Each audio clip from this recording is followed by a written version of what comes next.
Episode opening സീനിൽ petro അവന്റെ ബോഡിയിൽ സെറ്റ് ചെയ്തിരുന്ന ആ ബോംബുകളെല്ലാം തന്നെ പൊട്ടിത്തെറിപ്പിക്കുകയാണ്. ആ ഒരു പൊട്ടിത്തെറിയുടെ ഇമ്പാക്റ്റിൽ ബിഗ് മോം പോലും തെറിച്ച് ദൂരേക്ക് വീഴും.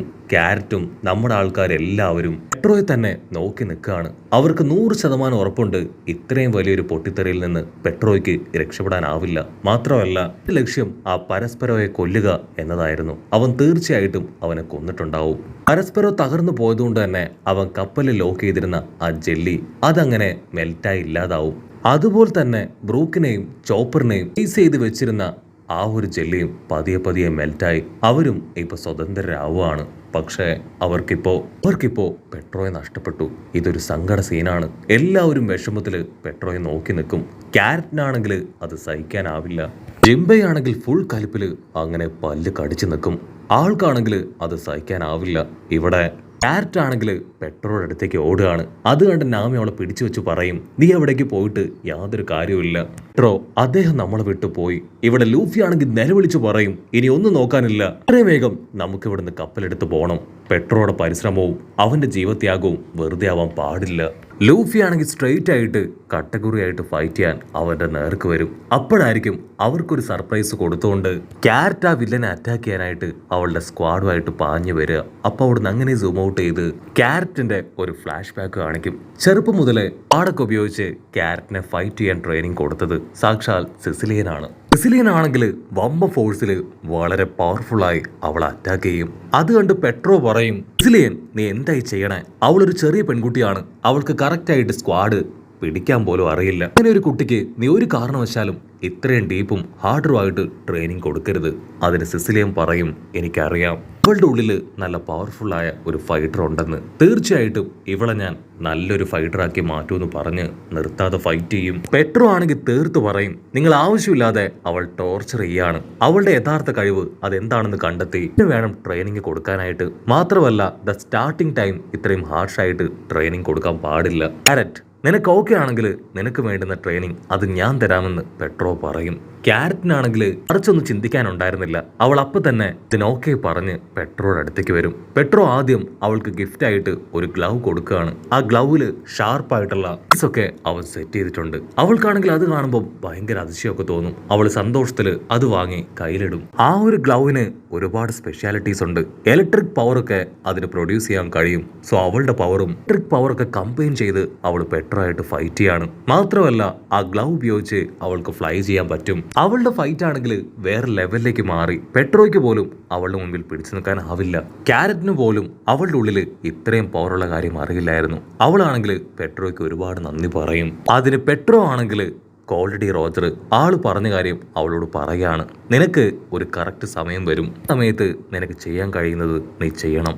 കട്ട് ചെയ്ത ക്യാരറ്റ് അവൾ ഇതെല്ലാം ആലോചിച്ച് ഫുൾ കലിപ്പില് ആ വില്ലിന് നേരെ ചാടി വീഴുകയാണ്. അവൾ ആദ്യമായിട്ട് ചേർത്ത് പിടിച്ച് അവൾക്ക് ട്രെയിനിങ് കൊടുത്ത് അവളിലും ഒരു പവർ ഉണ്ടെന്ന് പറഞ്ഞ അവളുടെ മാസ്റ്റർ പെട്രോയെ കൊന്നവനെ അവളെ കൊണ്ട് വെറുതെ വിടാനാവില്ല. അവൾ അറ്റാക്ക് ചെയ്യാനായിട്ട് അവന്റെ ക്ലോസ് എത്തും. പക്ഷെ അപ്പോഴേക്കും ആ വില്ലൻ ക്യാരറ്റിനെ ആഞ്ഞടിച്ച് അവളെ താഴെയിടും. അടുത്ത നിമിഷം ലൂഫി അവൻ ചാടി വീണ് വില്ലനെ അച്ചറം പൊച്ചറ ഇട്ടിക്കുകയാണ്. ഈ കപ്പലിന്റെ ക്യാപ്റ്റൻ അത് ഞാനാണ്.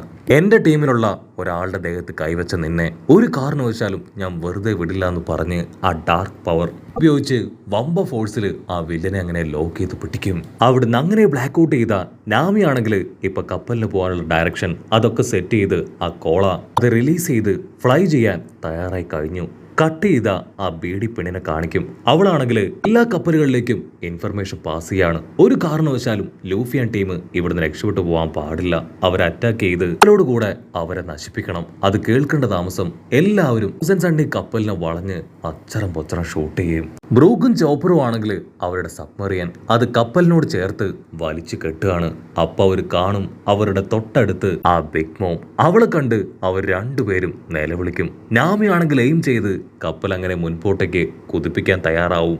ലൂഫി ആണെങ്കിൽ നാമിയോട് പറഞ്ഞുകൊണ്ടേയിരിക്കും, നാമി എത്രയും വേഗം കപ്പൽ മുൻപോട്ട് കൊണ്ടുപോകും, എന്നെ കൊണ്ട് ഒരുപാട് നേരം ഇവനെ പിടിച്ചു നിർത്താൻ കഴിയില്ല. നാമി ആണെങ്കിൽ കോളയുടെ പവർ അത് എക്സ്ട്രീം പവറിലേക്ക് കൊണ്ടുവന്ന് ലിവർ പിടിച്ച് വലിക്കും. വമ്പ ഫോഴ്സിൽ കപ്പൽ ഫ്ലൈ ചെയ്യാൻ തുടങ്ങും. പക്ഷെ അപ്പോഴായിരിക്കും എല്ലാവരും ഞെട്ടിച്ചുകൊണ്ട് ഒരു വമ്പൻ ട്വിസ്റ്റ്. സാക്ഷാൽ ബിഗ് മോം ആ കപ്പലിന്റെ ഭാഗത്ത് പിടിച്ചു വലിച്ചു വെക്കുകയാണ്. കപ്പലങ്ങനെ കടലിൽ കടന്ന് ടയറിങ് ചെയ്യാനായിട്ട് തുടങ്ങും. അതങ്ങനെ എരച്ചരച്ച് നിൽക്കുകയാണ്. ബിഗ് മോം അവളുടെ സ്ട്രെങ്ത് അത് വീണ്ടും വീണ്ടും കൊടുത്ത് കപ്പലിനെ അനങ്ങാൻ പറ്റാത്ത രീതിയിൽ അങ്ങനെ പിടിച്ചു നിർത്തും. നാമിയാണെങ്കിൽ വീണ്ടും വീണ്ടും ആ ലിവറിൽ പിടിച്ചു വലിക്കും. പക്ഷേ ബിഗ് മോം കൊടുക്കുന്ന ഫോഴ്സിൽ കോള അത് ലീക്കായി തുടങ്ങി. ഉടനെ നാമിയാണെങ്കിൽ ഫ്രാങ്കി കൊടുത്ത ആ ഒരു പ്രത്യേക ഡിവൈസ് അത് ജിംബയുടെ കയ്യിൽ ഏൽപ്പിച്ച്, ഇനി നീ വേണം ഈ സ്റ്റിയറിങ് അത് കൺട്രോൾ ചെയ്യാനായിട്ട്. എനിക്ക് എത്രയും വേഗം ആ കോള അത് റീഫിൽ ചെയ്യണം.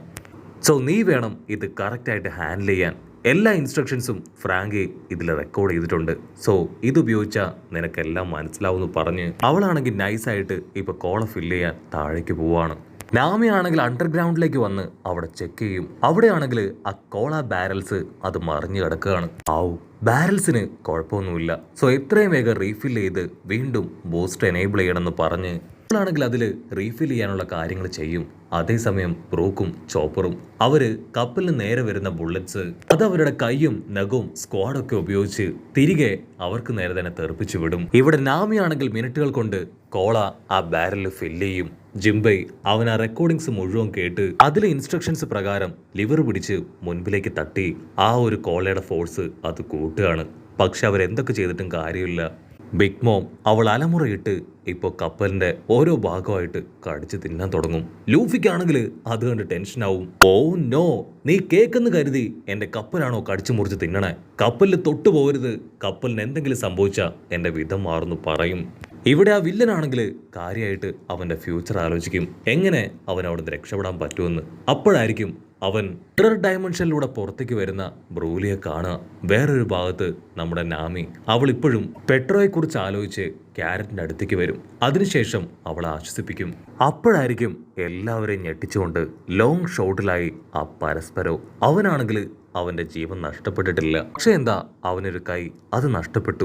ക്യാരറ്റും നാമിയും പേടിയോടുകൂടെ അവനെ നോക്കും. ഇവിടെ ലൂഫി അവൻ ഒരു കൈയില് ആ വില്ലനെയും മറ്റൊരു കൈയില് ബ്രൂലിയെയും അങ്ങനെ ചുരുട്ടി ലോക്ക് ചെയ്ത് പിടിക്കും. ഇവിടെ കോളയാണെങ്കിൽ കംപ്ലീറ്റ്ലി ഫില്ലായി ആ ഒരു ഫോഴ്സ് അത് മീറ്ററിൽ അങ്ങനെ ഏറ്റവും ഹൈ ലെവലിൽ വന്നിരിക്കുകയാണ്. ജിംബയാണെങ്കിൽ എല്ലാവരോടും പിടിച്ചു നിൽക്കാൻ പറഞ്ഞ് ആ ലിവർ അത് നല്ല ഫോഴ്സിൽ മുകളിലേക്ക് ആഞ്ഞു തള്ളും. അടുത്ത നിമിഷം തൗസൻഡ് സണ്ണി കപ്പലിൽ നിന്ന് ഒരു വല്ലാത്ത പവർ അത് പുറത്തേക്ക് വന്ന് ബിഗ് മോമിനെ അങ്ങനെ കിലോമീറ്ററുകളോളം അട്ടിച്ച് തെറിപ്പിക്കുകയാണ്. ഞൊടിയുടെ കപ്പല് ഫ്ലൈ ചെയ്ത് മുൻപോട്ടേക്ക് പോകും. ബിഗ് മോമും അവളുടെ ആൾക്കാരും എല്ലാവരും ഷോക്കായിട്ട് ആ കാഴ്ച കണ്ടു നിൽക്കുകയാണ്. അതേസമയം ലൂഫി വില്ലനെയും ബ്രൂലിയെയും തൂക്കിയെടുത്ത് മിറർ വേൾഡിലേക്ക് വരും. മിറർ വേൾഡിലേക്ക് എത്തേണ്ട താമസം ആ ഒരു മിറർ അതവൻ തല്ലി പൊട്ടിച്ച് അവിടെയുള്ളവരുമായിട്ട് ഫൈറ്റ് ചെയ്യാൻ റെഡിയായിട്ട് നിൽക്കും.